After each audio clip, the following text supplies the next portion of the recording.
Hello everyone and welcome to the round glass review for the Viltrox 20mm f2.8 STM ASPH ED IF. Let's take apart what that name means.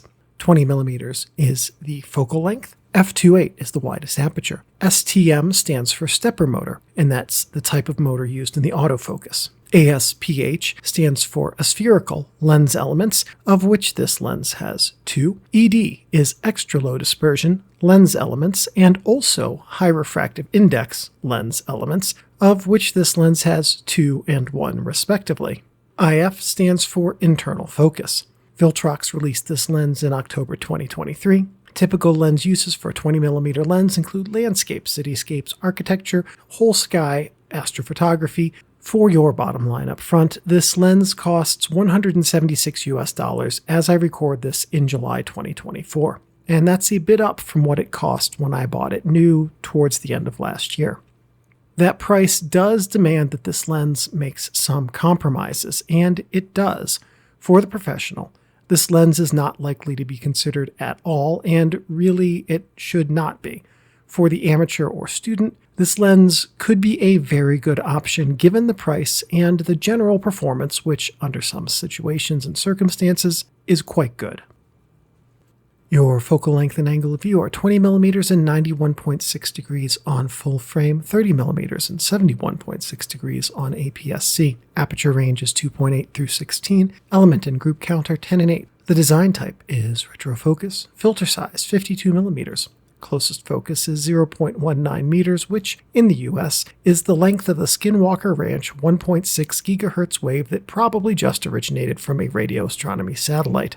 The drive type is internal focusing autofocus, with manual focus being a fly-by-wire system. The autofocus on this, by the way, is completely silent. The native mounts include Sony E and Nikon Z. The dimensions are 65mm by 59.5 for Sony E and 68mm by 60.8 for Nikon Z. The weight is 157 grams for Sony and 173 for Nikon. For your first tip, wide open, the vignette almost makes it look like this was supposed to be an APS-C lens. So shooting wide, the look that you're going to get from this lens really needs to be embraced with that strong light ray roll-off. Also, corners are soft, even by ultra-wide lens standards. That's especially true wide open. That can be mitigated, however, to an extent by stopping down. This lens also exhibits color shifts across the aperture range and often delivers cool tone images that, when automatically color corrected, could result in images that look sort of clayey and fake, so moderate your automatic toning or avoid it altogether. As an APS-C option, this really is not great, as much of the image character will be lost on the smaller sensors. Also, smaller sensors tend to have physically smaller pixel sizes, and that's likely going to amplify this lens's flaws. Ideally, this lens should be used on full frame, where the flaws can be minimized or masked by not having to enlarge your images quite as much as you would with an APS-C with an APS-C sensor. If you do want to use this on APS-C, it does balance well with small cameras and could be a good lens for street photography, as it will behave like a 30mm lens does in full-frame terms. Now, one last and very important tip, this lens includes a USB-C connection for updating firmware. If you want to do that, the first thing that you want to do is go buy a cheap and used laptop and never sign on to that laptop with your real account credentials. Make up a user account for just that computer. Then you use that laptop to update the firmware on your lenses of this class. This whole screen test shows a hint of the mustache distortion that we're going to see in much better detail when we discuss distortion in a couple of sections. More importantly, though, this shot shows performance which is, honestly, far better than I had expected after the first couple times I used this lens. Zooming to the center 100%, this lens delivers good center sharpness with about a pixel of chromatic aberration on this 7008 pixel wide image, and that's in the very middle. The overall chromatic aberration never really gets much worse than that. By the outer dots on this image, though, we begin to see some chroma smear sneaking in, but it's minor. Corner dot performance is identical around all the corners, and hey, That means I did a pretty good job of lining up the camera lens and monitor for a change. Anyway, the cornermost dots show some chroma smearing, and the monitor pixels are equally smeary. The chroma smear in this is curious, as there are two distinct tails. Typically, when chroma and astigmatism combine, they look rather like a scythe, but here I suspect they're compressed due to projection angle, so what we're looking at should be chroma mixed with astigmatism at an extreme projection angle.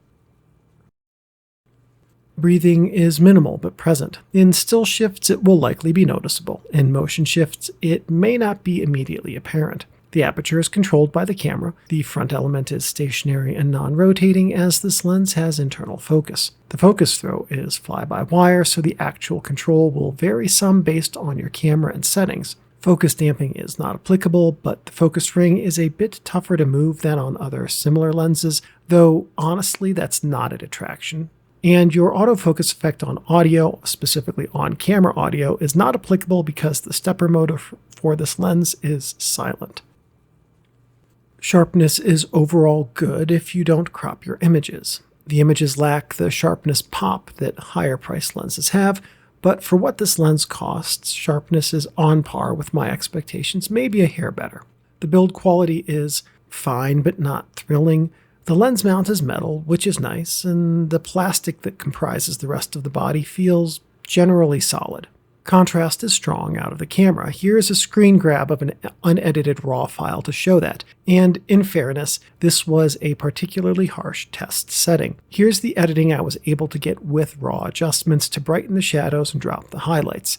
Here are the RAW editing settings I had to use to achieve that look specifically, and you can see the sliders, and these are drastic enhancements. Lastly, here's the final image with some additional tweaks in raster. Overall, this lens has much higher contrast than I usually like in lenses, and you will want to shoot RAW so that you can adjust that, dial back your highlights, and increase your shadows to try and control some of that contrast. Aperture stars don't start to show any interesting character until f11 and are at their best at f16. Now that said, I'd rank them as pleasant and nice, but not thrilling. Out-of-focus areas, as with all retrofocus lenses, are not a pleasing image aspect. This lens works best from f8 to f11 because that really eliminates any blurry areas, but the close focus point on this lens is the one way to get blurry areas in your images. That said, I never found the blurry area characteristics to be something worth pursuing with this lens. Distortion was strongly visible in a mustache pattern. This will affect images when straight lines are present at the peripheries, or even into the image and away from the peripheries a bit. This lens can be used for architecture work, but be mindful of straight lines, and shooting with diagonal lines instead of dead-on composition will help mask some of the distortion that this lens introduces. Light loss is strong across the apertures, and at f2.8 and f4 in real-world shooting, it will be visible in your photos. Flare occurred for me even when the lens hood was on if there was light right outside of the frame. Ghosting occurred only when I really tested for it, and it never really popped up in real-world use. Balance with the cameras with this lens is a hair front light. This lens on the a7 IV felt a bit misplaced, but it did lend itself to being carried easily, and the a7 IV could somewhat self-balance around my neck, which made this lens very useful for shooting at waist level in street photography. The Viltrox 20mm f2.8 STM ASPH ED IF ultrawide-angle lens has a definite use and is a good value for the photographer on the budget. Given the price that this fetches, even new, it does deliver images well above expectations when used within the window it needs to do that. I tried to keep this lens between f5 and f11 and found that for almost all subjects that range worked the best in terms of balancing overall sharpness and scene illumination. For night photography, f4 was a good option too. The issue with this lens for me was honestly not really the image quality. It was always the price though. I bought this lens for US dollars, $156, a bit less than it sells for new as of this video's recording. And let's be completely honest, that's a good price for a lens that delivers images like this one can and that has a silent internal focusing stepper motor. And what's never sat well with me was that if this was a lens released by an OEM, it would likely be in the $500 range. And so when I look at this lens, just like when I look at the Camlan and TT Artisan lenses that I've reviewed in the last year, I wonder who made them, in what conditions, and under what pressures. That applies to the parts, the assembly, and the packaging. The cost of third-party lenses from China eats at me a lot, and though I believe it's important to be fair to each product, I honestly cannot recommend investing in this class of photographic equipment because there is a reason that lenses from China sell for cheap, and it's a reason none of us in the West especially should be at peace with. Hey, and if you enjoyed this video, check out this other one you'll probably really like too.